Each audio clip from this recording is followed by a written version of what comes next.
Thank you for coming to our celebratory event this evening to celebrate the publication of Ecologies of Human Flourishing. My name is Frank Clooney. I'm the director of the center, and I'm very happy to welcome you at the beginning of our year. We have a very good year, I think, before us, if I can do some advertising as we begin. This is the second of our events for the first semester. We had a wonderful panel discussion last week on the meaning of study. What does it mean to study in an intellectual and religious context? The end of next week, we have a Hindu-Christian theological conversation for 2 days, learning how to do theology across religious boundaries. We have a very distinguished visitor to the university in early October, the Sultan of Sokoto, the religious leader of Muslims in Nigeria. And the week before, at the end of September, we'll be having a panel discussion with very distinguished Africa experts, including our own Jacob Alupina, kind of introducing the themes and who the Sultan is and why his presence is very important. In mid-October, we have a comparative theology lecture on the work of John Caputo, a well-known theologian, philosopher in negative theology, with the Buddhist thinker Vasubandhu.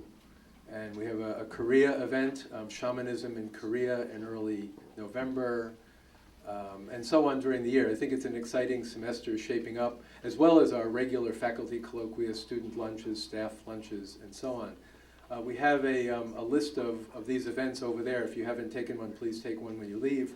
And if you are not on our mailing list, we very much appreciate that you give us your name and email as you are before leaving tonight.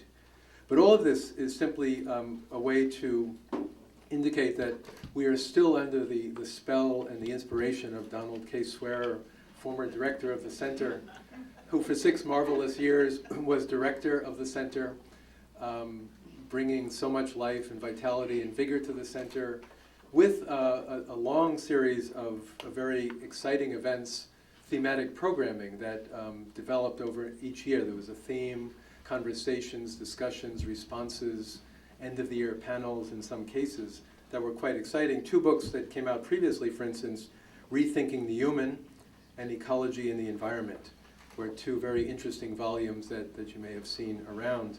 And tonight we are celebrating a new one, Ecologies of Human Flourishing. An apology in advance that we are not prepared tonight, being otherworldly and spiritual people. We're not really able tonight to sell you copies of the book. As of right now, I'll start passing them around. But all you have to do is go to the Harvard University Press website, and you can easily order the volume and get it for your very own. But we didn't get our act together in time to be able to sell them here tonight. But this has been a wonderful project. I mean, I was privileged to be present several years back for many of these conversations that ended up in the volume. And both the papers themselves, with quite a very distinguished set of contributors to the volume, authors from around the university, from around the world, on the theme of ecology as both a human, environmental, a cultural, and natural phenomenon, were quite exciting, quite interesting, with a really brilliant set of respondents who were able to tease out in the most interesting way themes from what the main speaker was saying, and in many cases raise substantive questions and challenges to the speaker that led to further kind of interesting conversations. And this volume tonight really celebrates, therefore, yes, the celebration of a book, but also the coming together in one place, kind of the legacy of those conversations, and a way of kind of keeping alive the memory of some of the very interesting work that happened in this room and across the street at the Sperry Room. We're very happy tonight to have the 2 main agents of this project here in the room with us. Donald K. Swearer, as I mentioned, a senior fellow of the center, had been for director of the center here for 6 years. We hope he's a continuing friend and visitor to the center whenever possible. Welcome back, Don. And Susan Lloyd McGarry, who is co-editor of the volume, who did brilliant and long-suffering work to bring the volume into print. Susan is managing editor in the Office of Communications at Harvard Divinity School. And there are many a story that could be told about how hard it was to get all the contributors to the volume, to get their papers in order, the back and forth with correspondents all over the world. So it was quite a global and international project. But between Don and Susan Lloyd, they managed to pull everything together, to put together a very fine volume with a very lovely cover and the like. In a moment, I'll give them a chance to speak. They'll tell us a little bit about what went into the volume. And then we will have a response. Professor David Eckel from across the river, Boston University, but by no means a stranger to Harvard, longtime friend of the center here, very well known to our faculty and students at Harvard Divinity School, taught here on and off over the past decades. In fact, is teaching a course on Thursday afternoons this semester here at the university. Recently, only 2 or 3 years ago, had a book come out in the Harvard Oriental series, Bhaviveka and His Buddhist Opponents. And I think even more recently, another very interesting book, which I've seen only on the web, Understanding Buddhism, Origins, Beliefs, Practices, Holy Text, and Sacred Places, if I got it all there in that title. So David is a friend of the center, a friend of this project, and I think will open up the book for us a very interesting way. So our procedure will be, first of all, to give Don and Susan Lloyd a chance to tell us a little bit about how the book came about, and then secondly, turn to David for a reflection on the book, the meaning of the book at the center at Harvard Divinity School at Harvard University, and then opening it up for anyone else in the room who may have had a part in the book or been particularly involved in the project, and then for discussion and conversation among all of us. I would just like to close my part of this by giving one quote from Don's preface. The title of the book, Ecologies of Human Flourishing, was not a title picked out of the air at the last desperate minute when the publisher says, you know, what's the title of your book, and wants a title, but rather, as Don explains, goes back to his long association with the Thai monk Buddhadasa Bhikkhu, teacher and friend of Don over the many years. And in that, on that first page of the preface, Don puts it in a very nice way. Buddhadasa inspired me and many others to contemplate questions of personal value, meaning, and identity, of what it means to be human and of human flourishing, not in splendid isolation, but in broad, inclusive terms. The Garden of Empowering Liberation, located out Chiaya in southern Thailand, exemplified an expansive sense and vision of what it means to be fully human. Buddhadasa embodied that vision for me. He often spoke about nirvana, Buddhism summum bonum, not as something inaccessible, but as a way of being filled with understanding, equanimity, and a compassion that included all forms of life, an ecology of human flourishing. So I think the book stands for many things in many ways, and the rich sense of the history of research and friendship out of which it came is also a key dimension.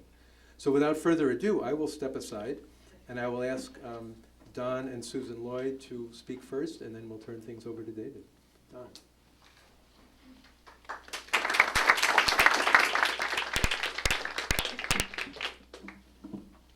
Well, thank you very much, Frank, and not only for that generous introduction to the book, but for really making this event possible, and for supporting this project. And as the former director, I look at what you're doing here with a lot of admiration. I think it's terrific. So, round of applause for that.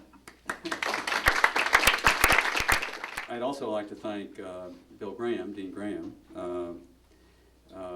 under whose leadership I was privileged to be director here for 6 years. During my time here, and certainly during Bill's tenure as dean, the transformation and growth of the Divinity School has been truly spectacular. The Divinity School, as you all, I'm sure, are aware, relative to other divinity schools, every divinity school or seminary is unique, but in many respects, I think one might say that the Divinity School here, relative to world religion, certainly is the most unique divinity school seminary in the country, possibly in the world. And to be able to work in this environment in terms of history of religions, world religions, comparative religions, was a great opportunity. So I was delighted to be able to be here and to contribute to that. The center itself, I think, has been very much at the center, if you will, of the development of the Divinity School and of the uniqueness of the Divinity School. In addition, to be sure, it's made a major contribution to the university, to Harvard, and beyond. The center has been blessed with a series of distinguished directors, beginning with Robert Slater, Wilford Cantwell Smith, John Carman, Larry Sullivan, and interim directors or acting directors, Diana Eck and David Eckel. The leadership of the center has been right at the forefront, I think, of the development of the field of world religions. Ecologies of Human Flourishing. I first used the term in a paper. As Frank said, we just didn't pull the title out of thin air to have a title at the last minute. I first used the title in a paper I wrote for the Buddhism and Ecology conference here at the center. There were 11 conferences on religion and ecology. The first of those conferences was Buddhism and Ecology. And the title of that paper was The Hermeneutics of Buddhist Ecology in Contemporary Thailand.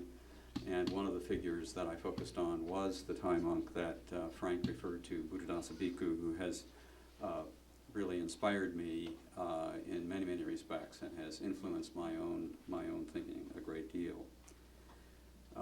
Frank referred to his center in southern Thailand, Wat Suwanmuk Abalarama, or the Garden of Empowering Liberation, as we translate it. Not, again, as a retreat from the world, but as really a place where one engages the world through self-understanding, if you will, the essential connection between one's own personal and individual growth, meditation, if you will, and engagement with the world is certainly an important part, or was an important part of his worldview. It is a place, as he saw it, where all forms of life, humans, animals, plants, might live in a cooperative microcosm of the larger ecosystem, and as a community where humans might develop an ecological ethic based on the values central to his own life and work of mindfulness, moderation, simplicity, and non-acquisitiveness. Buddhadasa firmly believed that technology and governments alone cannot solve the eco crisis, but that it requires a personal transformation and a collective transformation of values and lifestyle. As he put it, the entire cosmos is a cooperative. The sun, the moon, the stars live together as a cooperative. The same is true for humans and animals, trees, and the earth. When we realize that the world is a mutual, interdependent, cooperative enterprise, then we can build a noble environment. If our lives are not based on this truth, then we shall perish. In the HDS convocation talk Dean Graham invited me to give in 2008, I focused my remarks around the theme and ecology of human flourishing, which in those remarks I defined as an understanding of the world as organically interrelated and interdependent, and as a way both of being and acting in the world informed and motivated by this worldview. In that talk, somewhat revised for the collection of essays that are being celebrated today, I highlighted two aspects of an ecological ethic, and there indeed are many, but highlighted two that are essential, I think, and foundational to this worldview. The first I referred to as communality, and I chose the word communality rather than communitarian or other related words because for me it had a way of highlighting that which we share in common and work together to achieve.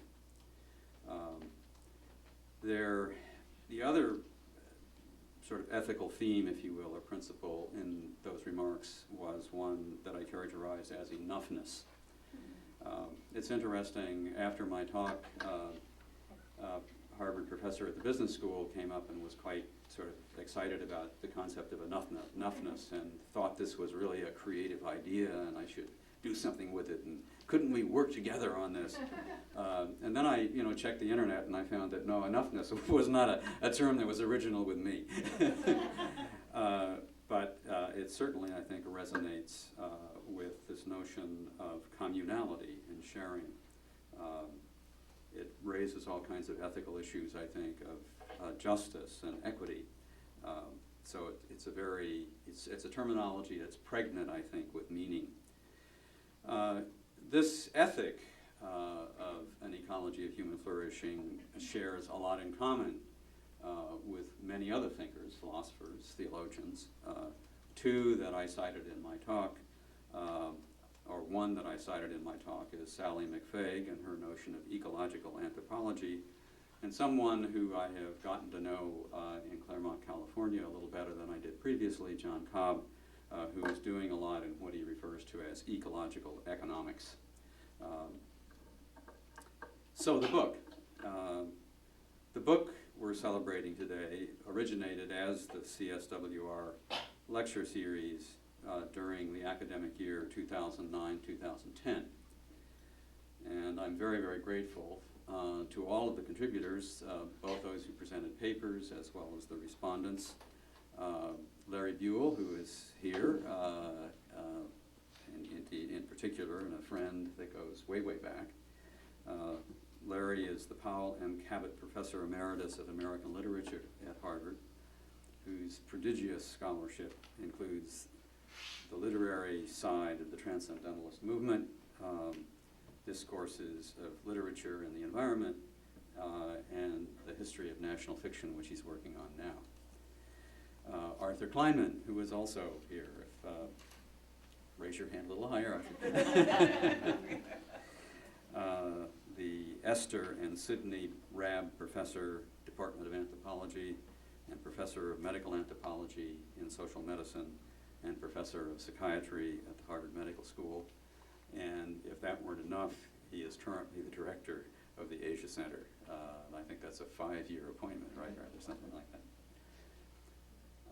Sally McFaig, who I mentioned earlier, is currently the Distinguished Theologian in Residence at the Vancouver School of Theology and a leader in linking ecofeminism and Christian theology.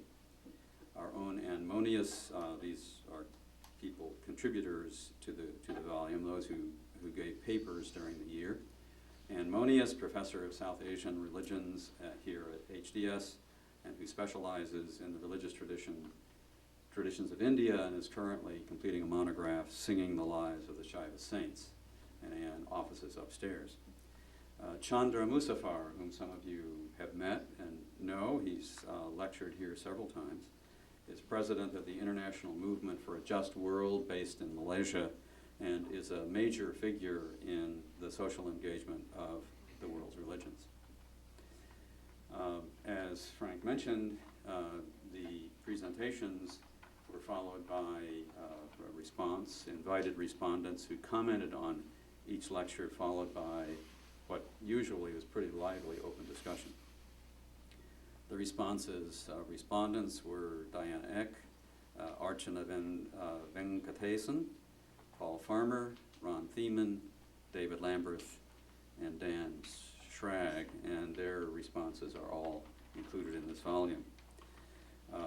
Steve Bloomfield, who is also here, thanks Steve for coming, the executive director of the Weatherhead Center for International Affairs, graciously agreed to write the foreword for the book. And Professor Barry Schwartz, the Dorwin Cartwright Professor of Social Theory and Social Action in the Psychology Department at Swarthmore College, contributed the last chapter to the book. Barry was originally invited as one of the speakers, but finally he was unable to be part of the lecture series, but he agreed to include his paper for the book. Well, there's much more I could say about the project and the book, but let me conclude actually by reading from a couple of the final paragraphs in Barry's concluding essay. They're very provocative. Barry is some of you may be familiar with him. He's a fairly well-known public intellectual, and one often sees him on television.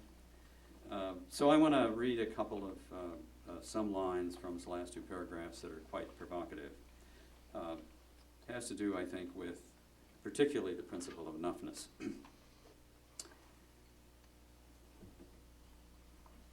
Although people are adaptable, there are some living conditions to which people should not be asked to adapt. The single-mindedness of market capitalism is one of them.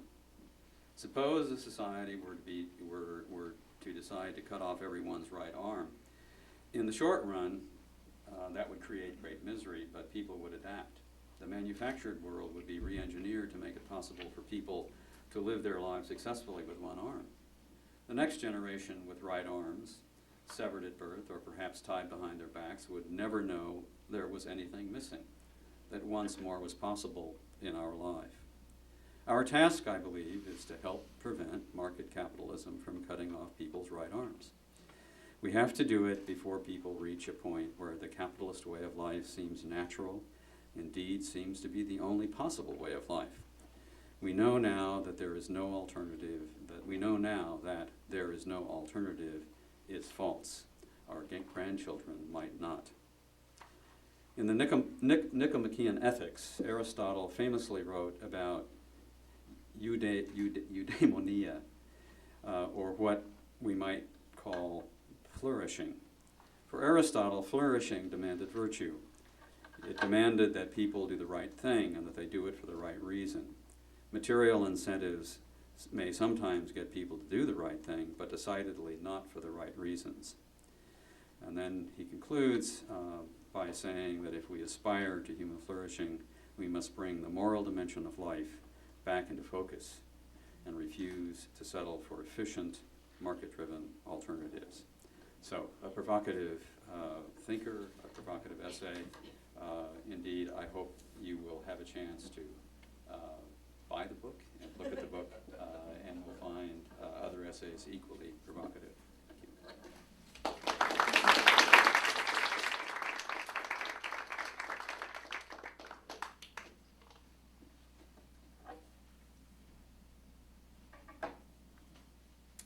I'm going to start out with a poem because I'm a poet and an editor and a practitioner and not an academic. And it's through those three qualities, poet, editor, and practitioner, that I engaged with this material. And also because this poem, I think, has much of the feel of Ecologies of Human Flourishing, even though it doesn't have very many humans in it. And it doesn't really touch on one of the key parts of the book, which is thinking about social justice. But here it is. So much birdsong this morning at Spy Pond. I heard the starlings first, startled them from one perch to another, their scritch-scratch melody bursting forth. Then the sparrows chipping and tree, and the sweet, sweet, sweet of the song. Fluidity of the finch, traffic blat of the crows, the geese's argument, river music of jay, soft lapping of murky water, and now the pure high of the cardinal from thicket to tree to tree. Each sound rises and falls. Together they make a pattern. Its shape the voice of this place. Who could ask for more than this? I could, and so probably could you. I want the silence of the red-shouldered hawk in the weeping willow last Monday. I watched it for a quarter hour. It didn't move. Then its wings arched open and it rushed down. I was no longer the biggest thing in the landscape. Shivering, I became part of the pond. I want to live in that instant. What do you want? To what do you long to belong?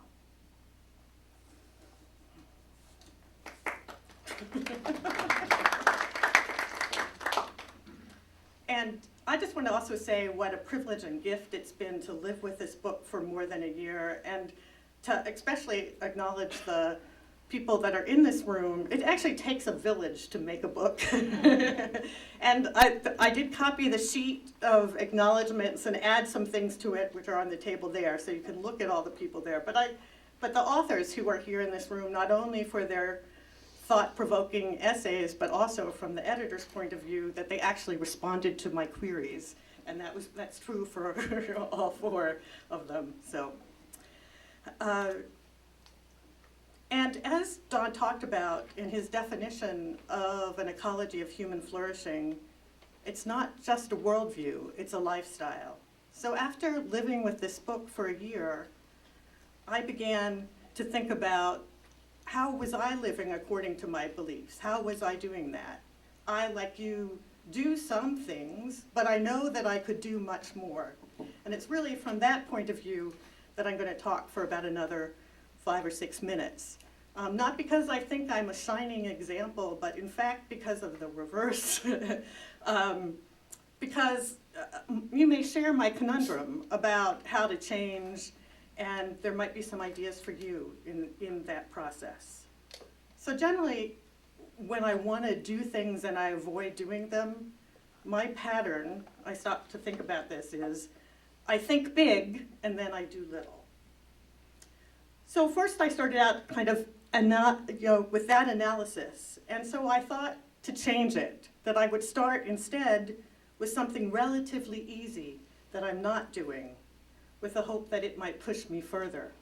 And I got that idea actually from out of reading Wendell Berry several years ago, but decided to put it into effect after working on this book. And my hope too in talking about these things is to give you a little bit of the flavor of some of the questions of the book and kind of talking about my experience of it. Because I could see that really what I wanted to do in response to the book was go off and join with Paul Farmer in his work at Partners in Health in Haiti, or to look at how could I bring myself down closer to the world equity budget that Larry Buell talks about in his essay of $142 a month. But those were things that I knew that they were too big for me to do.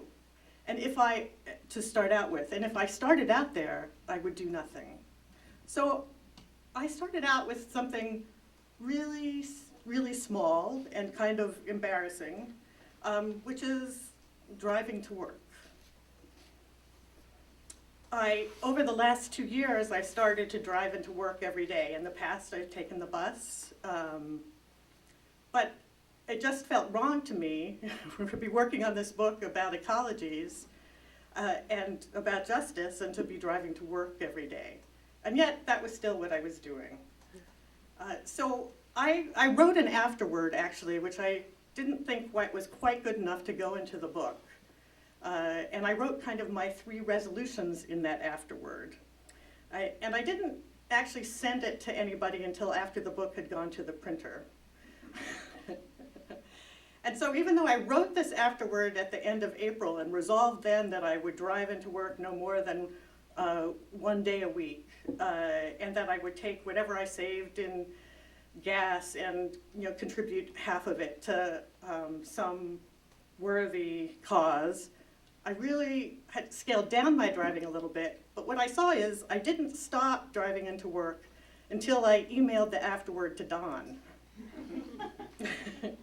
And as soon as I did that, I stopped driving into work, because I had kind of put it out there.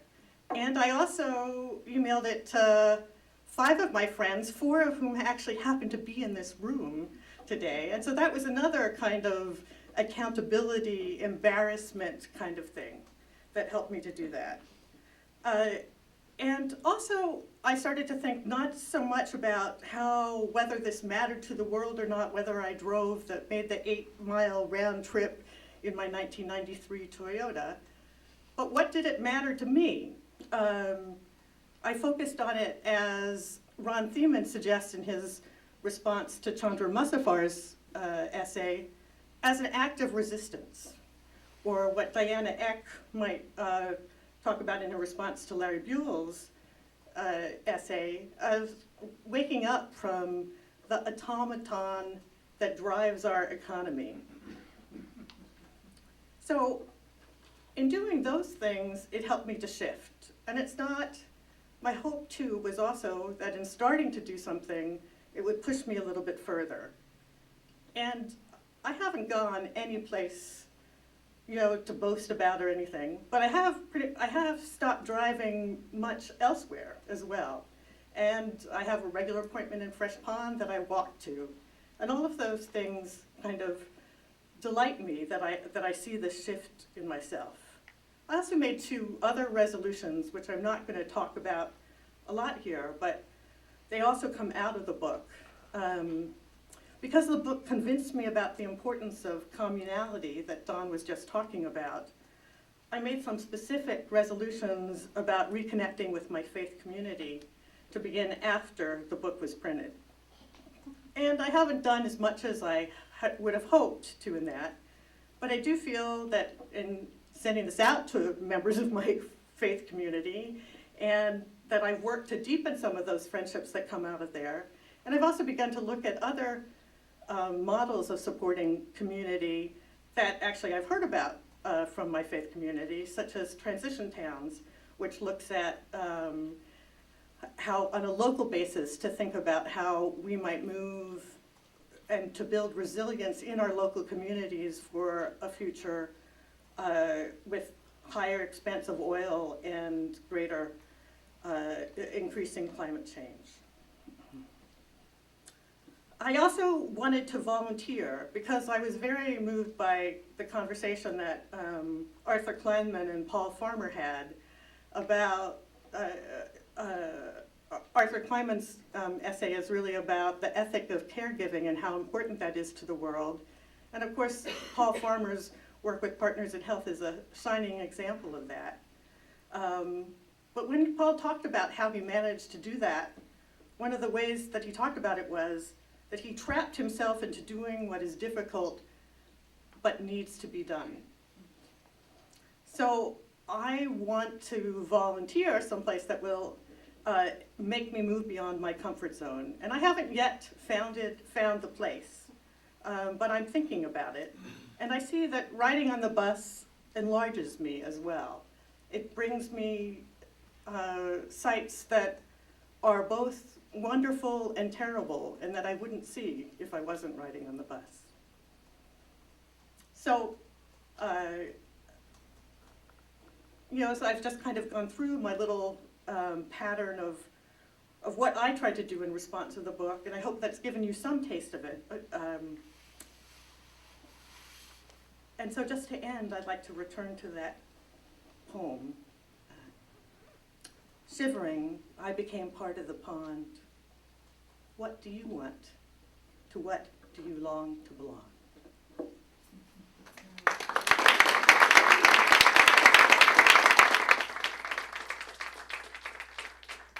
So thank you very much, Don and Susan Lloyd, for opening this project and this book really from the inside. I think a little bit later we'll be able to invite Larry Buell and Arthur Kleinman and Steve Bloomfield if they would like to speak from their perspectives as also being inside the book. But as I said before, we're particularly privileged now to have an insider-outsider to speak to the volume. Professor David Eckel, a longtime friend, as I said, of the Center, of the Divinity School, of Don and Susan Lloyd, to be able to reflect on the book, how it reads, how it kind of speaks to us of the issues, and how David sees those issues fitting into academia, the Divinity School today. So we're very grateful to David Eckel for coming over tonight. Thank you, David.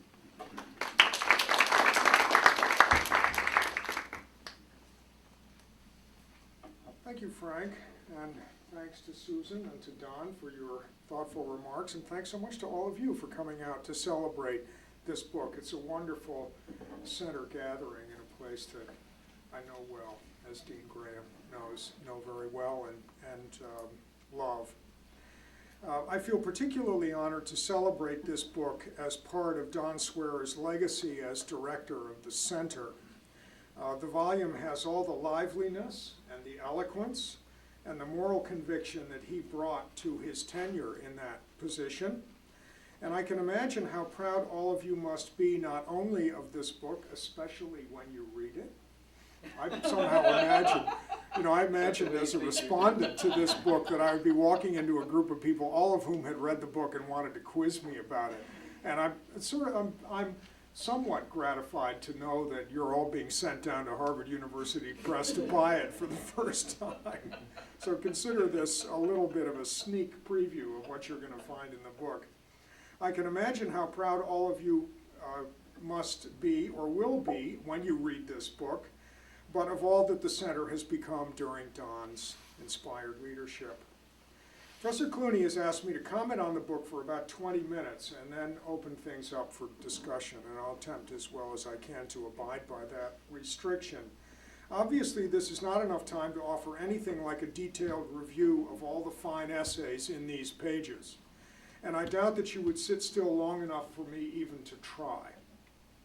But I would like to comment on an aspect of the book that struck me very forcefully when I was leafing so pleasurably through its pages. It was my Labor Day labor.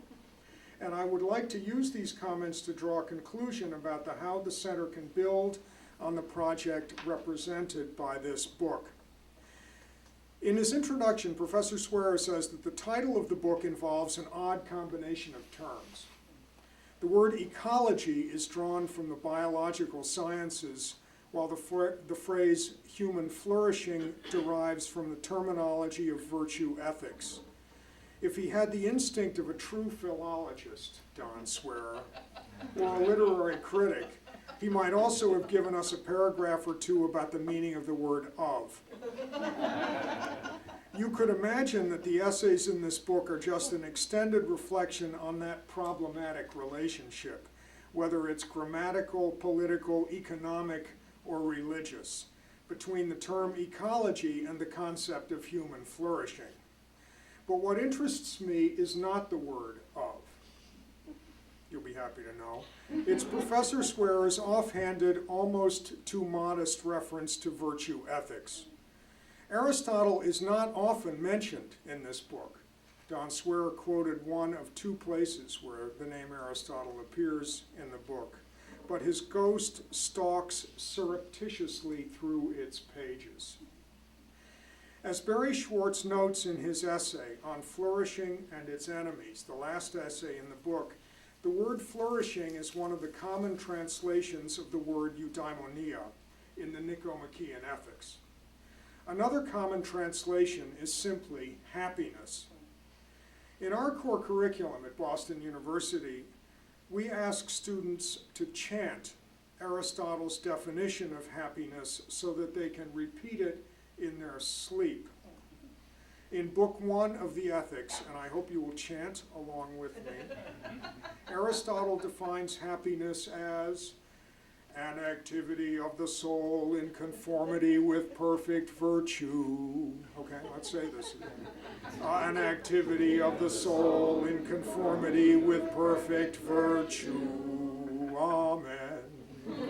Yes. Like all Aristotelian definitions, this needs to be unpacked, but the words are not as opaque as they sound. The word activity represents the Greek word energeia, which means to enact, or to stay a bit closer to the root meaning of ergon, to work out. Excellence and virtue are alternative renderings of the word arete, which refers to the distinctive excellence of a thing. A horse has the virtue of running fast. An elephant has the virtue of trampling down grass. An ant has the virtue of crawling between grass blades. And a human being has the virtues of generosity, courage, moderation, and so on. Of course, human beings do not just come that way. Virtues have to be learned. And that, according to Aristotle, is the function of ethics. It teaches good habits. Many of the essays in this book ring the changes on contemporary views of happiness. beginning with Lawrence Buell's delightful essay on Henry David Thoreau. Does Thoreau have a future?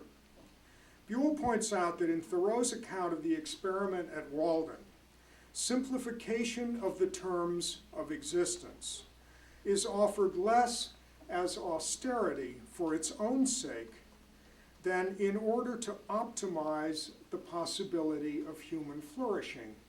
In other words, to be happy. Aristotle would understand this to mean that living simply is simply a way to be happy. Buell sharpens the point by introducing Kate Soper's concept of an alternative hedonism, in which it is pleasurable to live simply and consume less. A similar argument is offered in the deep and compassionate essay by Arthur Kleinman and Bridget Hanna on religious values and global health.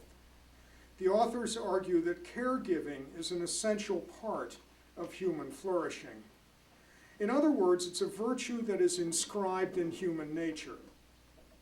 Sally McFague echoes this argument in a more complex way when she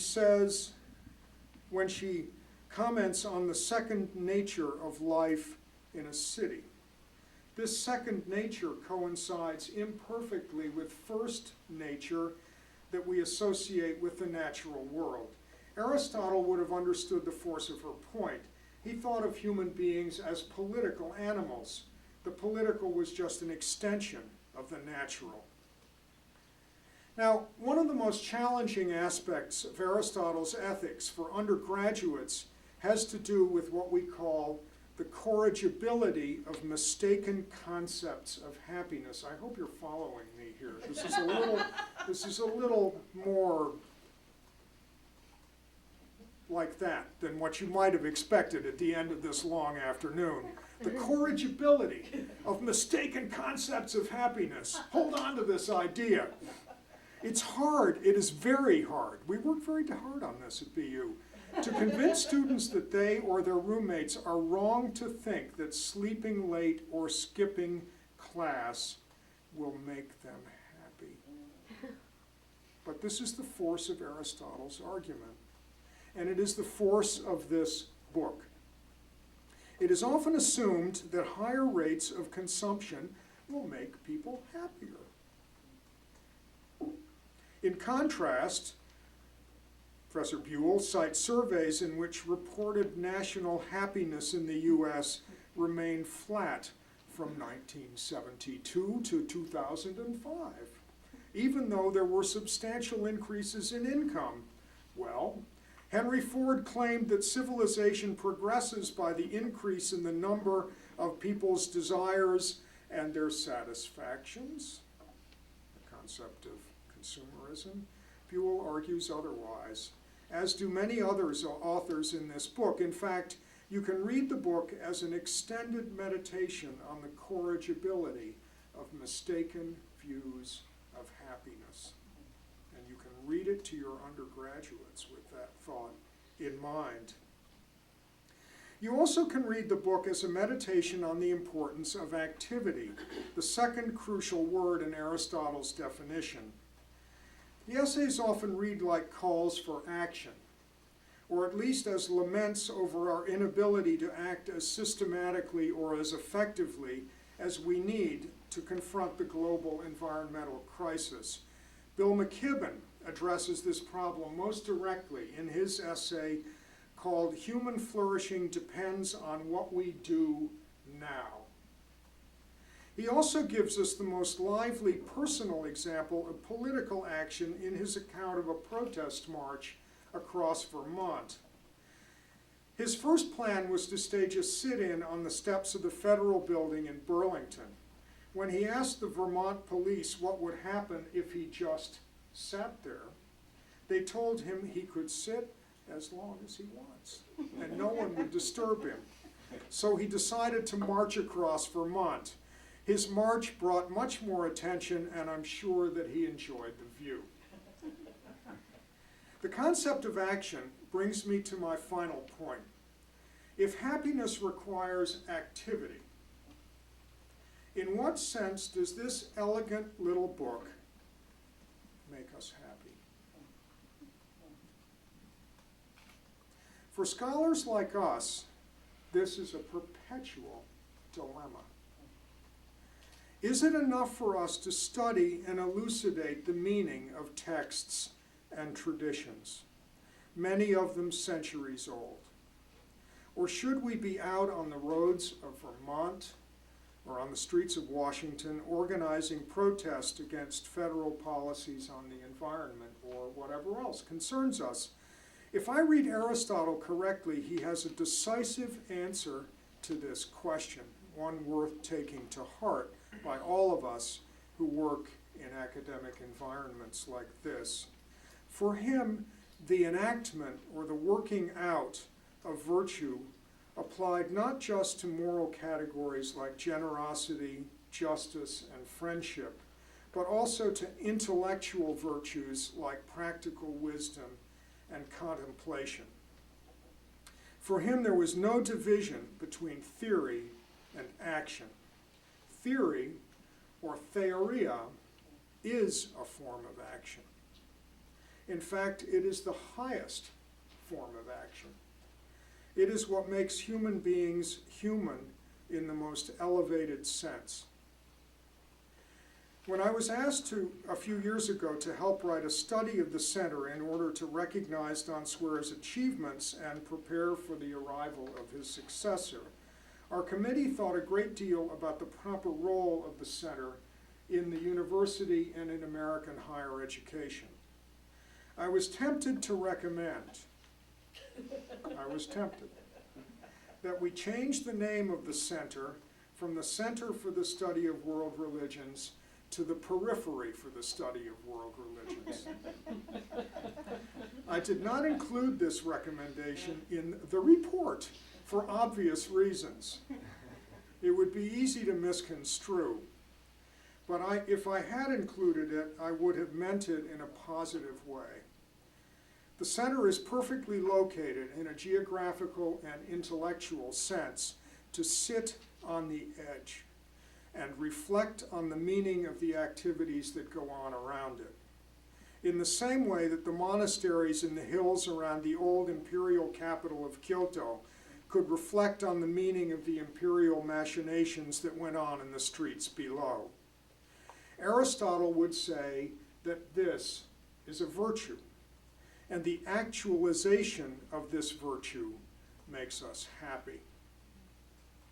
I feel the same way about this lovely book. In the end, it is a contemplative document, full of wise observations about the state of the world and the place of human beings within it. It certainly gave me pleasure as I read it. I hope its creation gave pleasure to its authors. Evidently, it did. And when you read it, I hope it will give you pleasure. In the most Aristotelian, elevated Aristotelian sense, I hope it will make you happy. Thank you.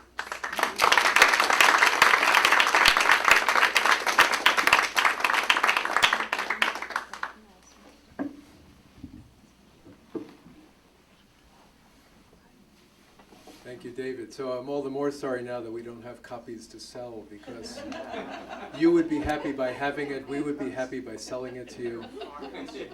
Harvard University Press website, please go. I would like to give the last word to Don and Susan Lloyd if they'd like to respond to David's wonderful reflections. But I'm wondering, Arthur Kleinman unfortunately just had to leave, but if Steve Bloomfield or Larry Buell either would like to add some reflections on their place in the volume, you're welcome to speak from where you are, or for the sake of the cameras, come up here if you'd like to say anything. Either of you, both of you?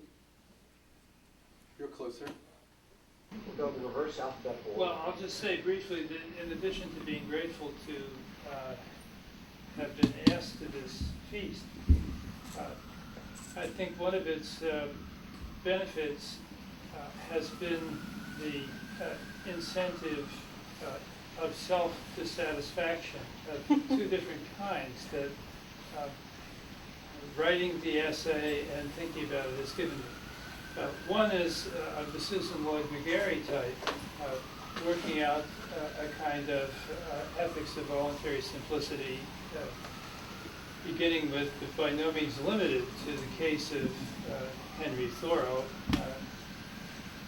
whom I've lived with a long time, left me with the predictable sense of the gap between ideal and the enactment. So that although I'm very consoled by what you have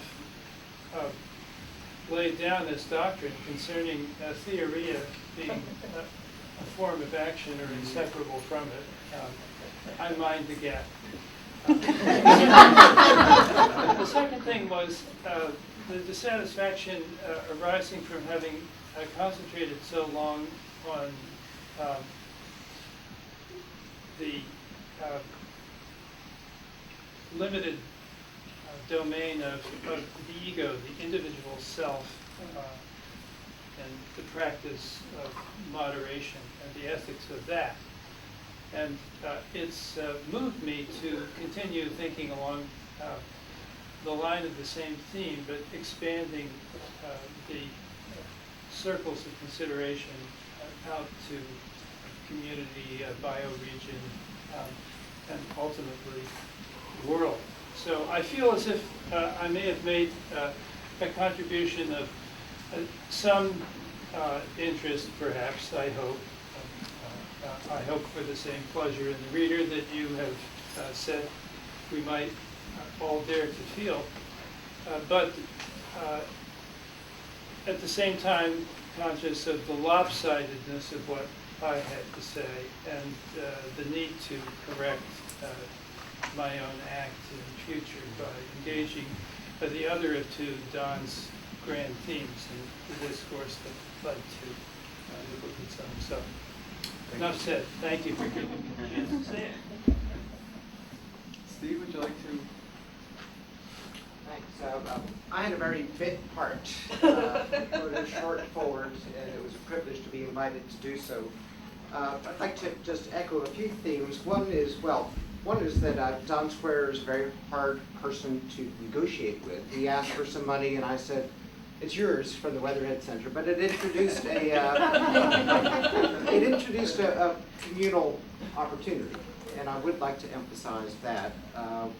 At the Weatherhead Center, we have not had a collaboration in recent years with the Center for the Study of World Religions. It was a great privilege to get to know Don and the Center. Frank and I have gotten to know each other as a result of that project. The Harvard Business School was cut in, and the Center for the Environment as well, so it was a true cooperative venture. And around these parts, that doesn't happen nearly as much as it should, and it was Don's inspiration and his willingness to seek assistance that made that possible. Another aspect, I think it was David who mentioned the words moral conviction. The chance for us in the Center for International Affairs, the Weatherhead Center, to express on occasion a moral conviction is, well, it only happens when we collaborate with the Harvard Divinity School.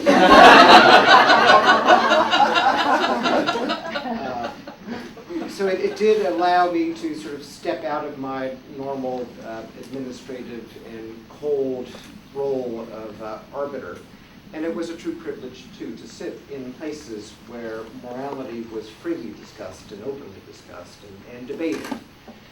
And so to celebrate the fact that we're going to be here today, because if you read the foreword, I talked about struggle a lot and conflict. I thought that there were contending values that were very obvious. As Susan suggested, okay, now that I know what to do, can I do it? So yesterday I spent a little bit of time rowing on the Sudbury and Concord rivers, and I took a dip in Walden Pond. I do live in Concord, so it wasn't a particular sojourn, but rather something that I do on occasion. And if you were in Concord yesterday, and if you were in or around Walden Pond, you would understand Labor Day at Walden Pond is a day of conflict and struggle, even to get a parking space. And I'll admit I did drive there, which I don't always do, is quite the challenge. So these issues of spirituality and living in the moment, of Concord, Massachusetts, and living in enoughness, and the idea that you can find solace in such a place in a moment of true frenzy is something that we do live, sometimes maybe not so dramatically as a Labor Day at Walden Pond, but this process and this seminar series and this book touched my heart, and I just want to say thank you to all involved, and I hope to have an opportunity for renewal of these communal and moral moments in the future.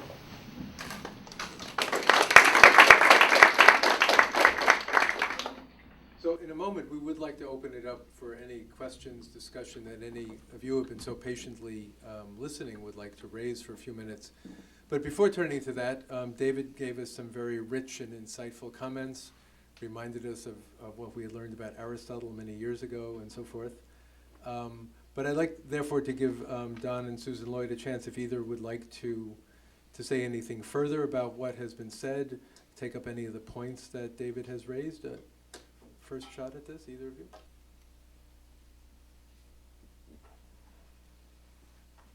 Well, I'd just like to say thank you to David for his comments, and I think he really did raise up an important point. And I think so much of this book does go back and back again to virtue. When Don was writing about Ammonius's case study in his preface, he talked about, in our quest for sufficiency and sustainability, we undervalue and often overlook the moral dimension of personal choice and lifestyle today. And just to reiterate kind of what David has said, I think that idea of virtue is within all of the essays in this book, within Buell's desiring to have an altruism clause within voluntary simplicity, within Eck's lifting up of the self-discipline of Gandhi, and Ammonius's description of the connection between virtue and a healthy environment for the Pallavas, and also the return to first principles that Paul Farmer and Arthur Kleinman and Chandra Muzaffar mentioned. And as I said earlier, the need for self-formation from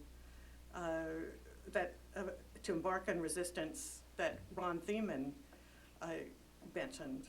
And McFaig's ethic of self-limitation moved toward an ethic of the ordinary by David Lamberth, along with Schwartz's final appeal.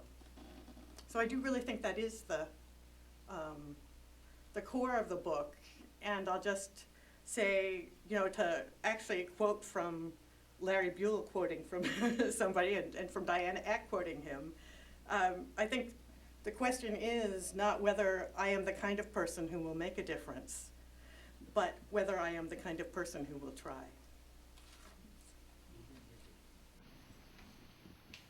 I think that's a good note to end our comments on and open it up to the book. So this has been set up in a very informal, friendly fashion. I think I don't need to intervene anymore, so if you have questions, comments, just direct them to Don or Susan Lloyd or Dave. We'll go 10, 15 minutes on this. If anyone has comments. Yeah, I appreciated the poem that Susan began her comments with and ended with. And basically she was describing the writer's experience of animals, other animals.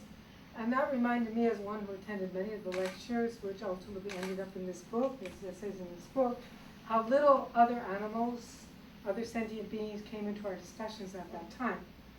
So,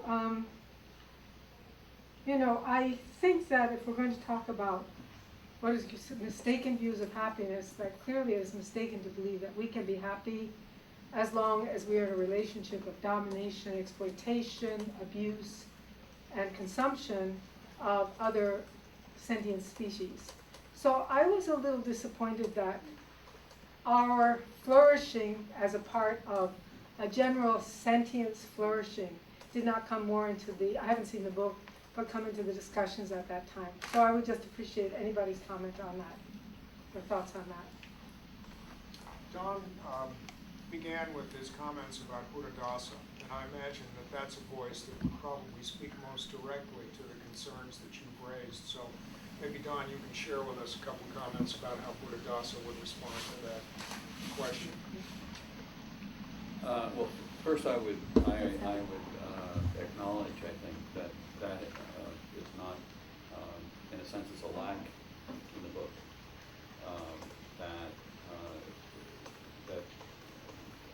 That has indeed in the book been more of a focus on human in the sense of human being flourishing rather than a broader sense of sentient beings. So I think that's a quite justified question or criticism about the book.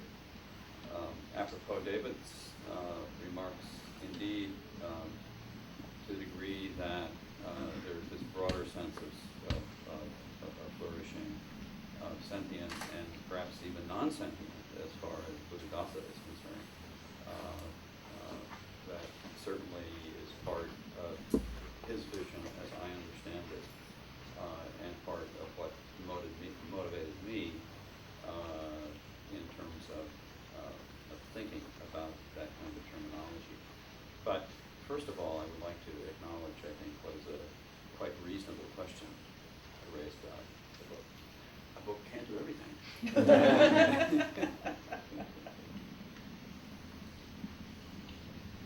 I have a question about the title of the book. I'm curious how we might think of ecologies of human flourishing as something like a critical term, the study of religion. In hearing what you presented today, it seems like many of the aspects of something like an ecology of human flourishing are things that we already talk about, whether it's an ethics or an ecology or theories of how to interact with the material world. But there's something about the way that the term mobilizes all these different voices together in one particular spot, maybe in a way that these voices don't have enough contact with each other already. So I guess I'm curious if thinking of the title as a critical term would give something to a field like religious studies or other kinds of fields that they don't have already, or would you say these kinds of contact points are already happening, and this just is the name of the book? Well, let me make one response. David and Susan Lloyd and others may have a response as well. The book, if one looks at the authors or the presenters and the papers and the respondents, is very inclusive, or it's very, one might say it's very eclectic, which I think is one of its virtues, to use virtue in a somewhat different sense. So we have probably the best known eco-activist in the book. We have Chandra Musafar, who's has an international involvement in all kinds of activities having to do with social and political justice. We have a South Asian historian of religions, Anne Monius, so we have a theologian, Salomon Fig. So and I think that's a strength, but it's also a weakness. And I think, in a way, to what degree can a terminology like ecology of human flourishing have a kind of focused critical cutting edge, other than say, well, it's nice to have different disciplines, to have sort of different perspectives being brought to, well, what is this ecology of human flourishing? This is a too amorphous. So for it to have the kind of critical cutting edge, I think, that you seem to suggest in your question, I think we've got to make another move. I don't have, maybe David can. I'll just make a couple of comments. Charlie, you've really opened up a big question, so it's one that we could talk about a great deal, but as I understand it, Don, correct me if I'm wrong about this, that one of the critical problems in the environmental movement is really anthropocentrism. How much are you going to really derive an ecological ethic based on human interests? Or does it, as our questioner suggested earlier, really have to serve the interests of, shall we say, moral communities that are larger merely than human interests? And obviously, I mean, there's a very compelling argument to be made that anthropocentrism is on the face of it incorrect. We share the universe with all sorts of other living and non-living entities whose intrinsic interests, as it were, need to be respected. And that word intrinsic came out as a flashpoint in the Earth Charter, sort of the intrinsic interest of a whale or an Arctic ecosystem or whatever that might be. So the status of anthropocentrism is a serious issue when you talk about the environmental movement and thinking about environmental issues. What I see this book doing is basically making an argument that environmental concern is necessary for human flourishing, so that it is inherently anthropocentric, and for a good reason. That is, you have to make an argument that it's important for human beings to be concerned about environmental issues in order to flourish. And that's not to say that the anthropocentric argument is the only argument to take, but it's certainly an important line into the issue. So to go back to the grammatical question, you know in Sanskrit grammar, you know this, Charlie, that the genitive particle has certain specifiable meanings, and then it has one final meaning that is called Vishesha Shashti. You know that? It's really important to remember. The Shashti means the sixth case in Sanskrit grammar. So it's the genitive, which is Shesha, all the rest. In other words, the genitive can have any case in it at all. So what I would take this title to mean is ecology, the locative sense, in human flourishing. The ecological dimension in the flourishing of a human being. Simply one perspective on the issues of the environment, just one. You can take many other very important perspectives that would produce a different book. It's just one way of getting into it. Does that make sense? I like that. So remember, Shesha Shashti, it opens up many possibilities. I just want to comment that this book, I'm so happy to see it because some of you may know that this very room was the place where the other volumes of that wonderful series on religion and ecology, the conferences took place in the late 1990s. And so to see a continuation of the series, as it were, this book being part of that religion and ecology series, and there were other ones in it too. If you're interested, another collateral volume in that is called a Communion of Subjects, quoting Thomas Berry, which is, it could be a companion to this because it looked at the question of nature and animals and human responsibility there. But I just want to thank the authors for continuing, for a number of us who were here literally from the beginning of that project, to see that the project has continued to bear fruition and people keep asking the questions. And the questions move on. And I mean, from that, in the AAR, we literally then got the religion and ecology group. And then people came along and said, well, that's not enough. You then have to have animals in ecology groups. So what happened here and what continues in this book, at least in the academy, and then leading many people to actually ask those questions of themselves, has been powerful. And so I just want to thank the authors. In a sense, there's a power to it when something goes on like that. You publish a great series, 12 volumes, but it continues to press people to continue to think about, let's ask those questions further and farther in more reflective ways and in greater interdisciplinary ways, so I hope it will go on. It doesn't depress you, John, it makes you happy. It does make it does make me happy. Yes.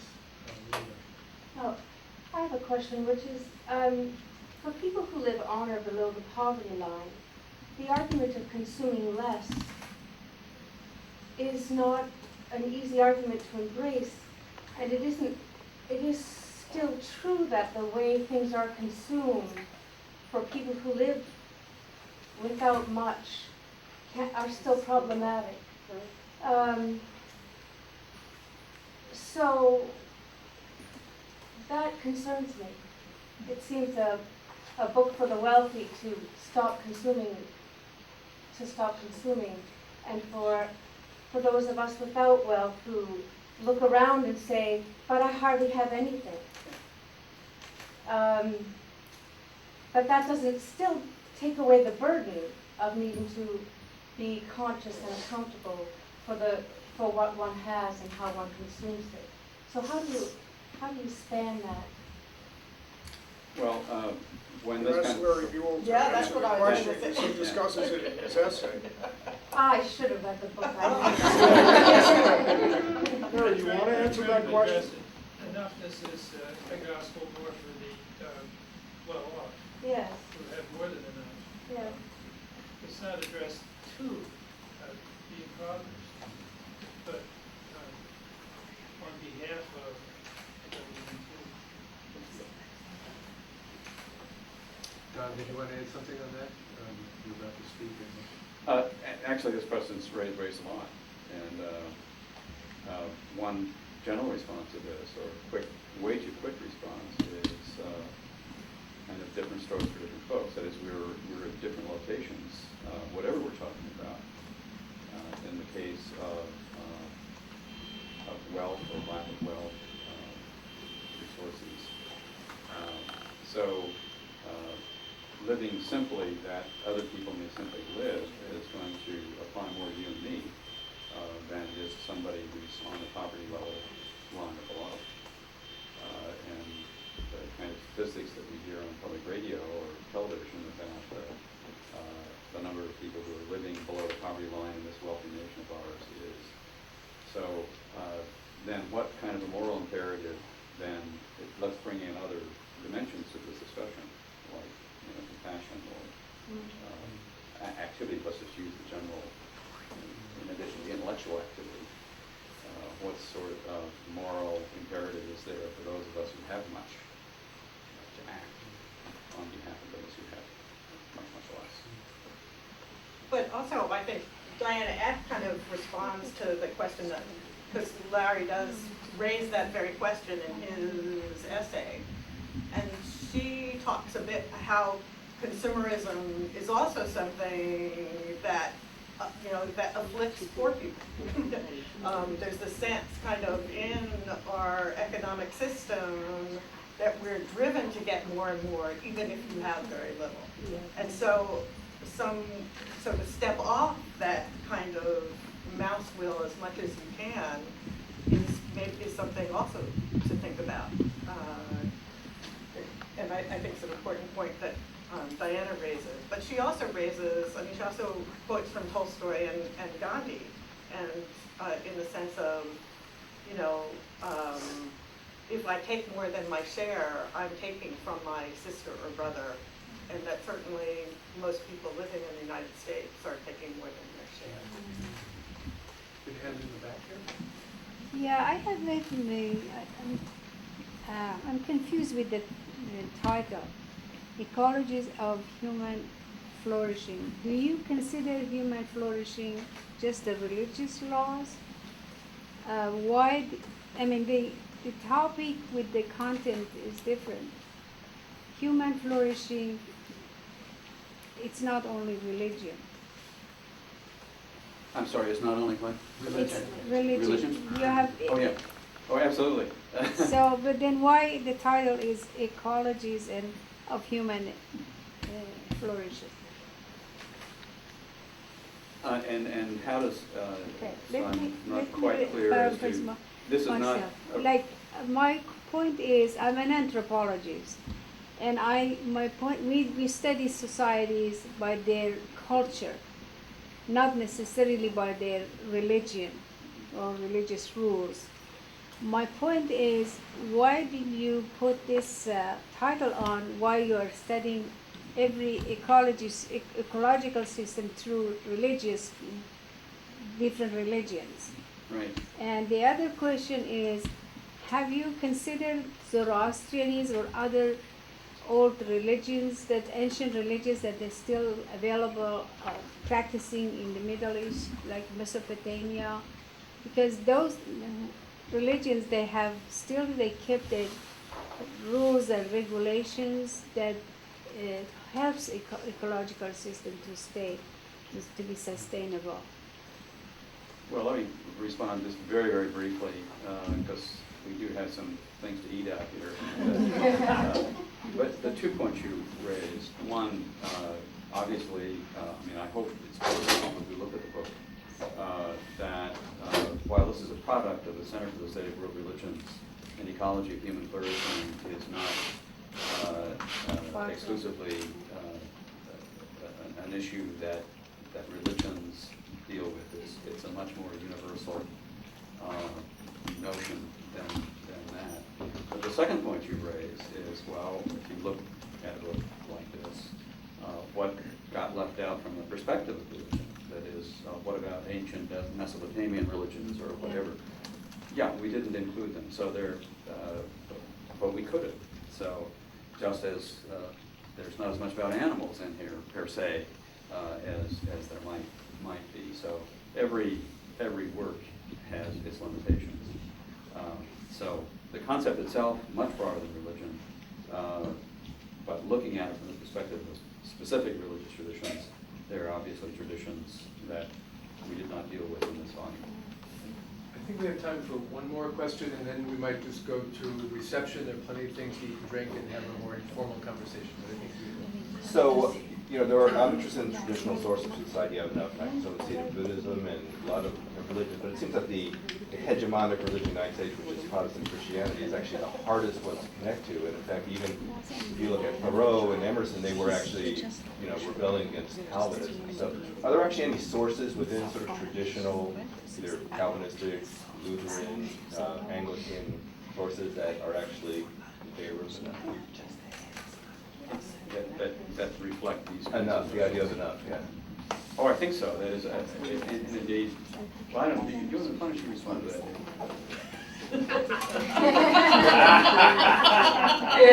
Are you practicing enough, Miss Mellon? I said enough.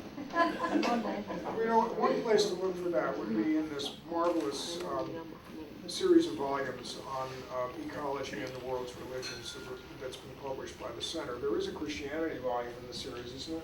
I wasn't part of that discussion, but the basic format, or the basic, you might call it the intellectual impulse behind the volumes in that series, really had to do with finding resources for environmental thinking within each individual tradition. And you brought scholars together to comment on what the resources might be to respond in a positive way to the question that you've just raised.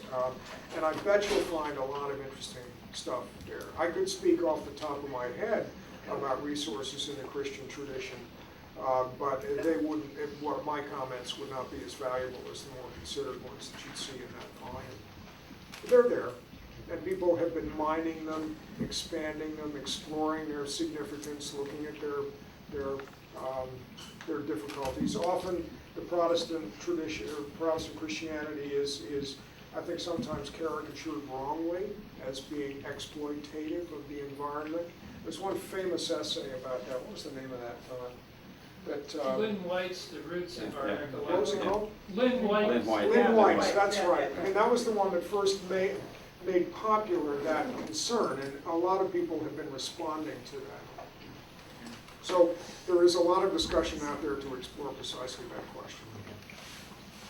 And you might also look on the website of the Forum Religion and Ecology, which Mary Evelyn Tucker and John Broom still kind of keep up, because they give, those volumes stopped at a certain point, and the discussion keeps on going, and there you'll find more reason.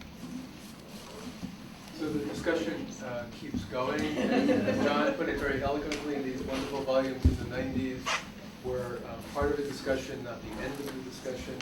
This volume is surely not the last word to be said on this project, but we can be extremely grateful to Don and Susan Lloyd for, again, giving an accessible forum to those conversations, making them much more widely available. And we thank them for being here tonight. We thank David for crossing over and being here for a wonderful presentation. And thank all of you for coming. So our formal session, I think, should end at this point.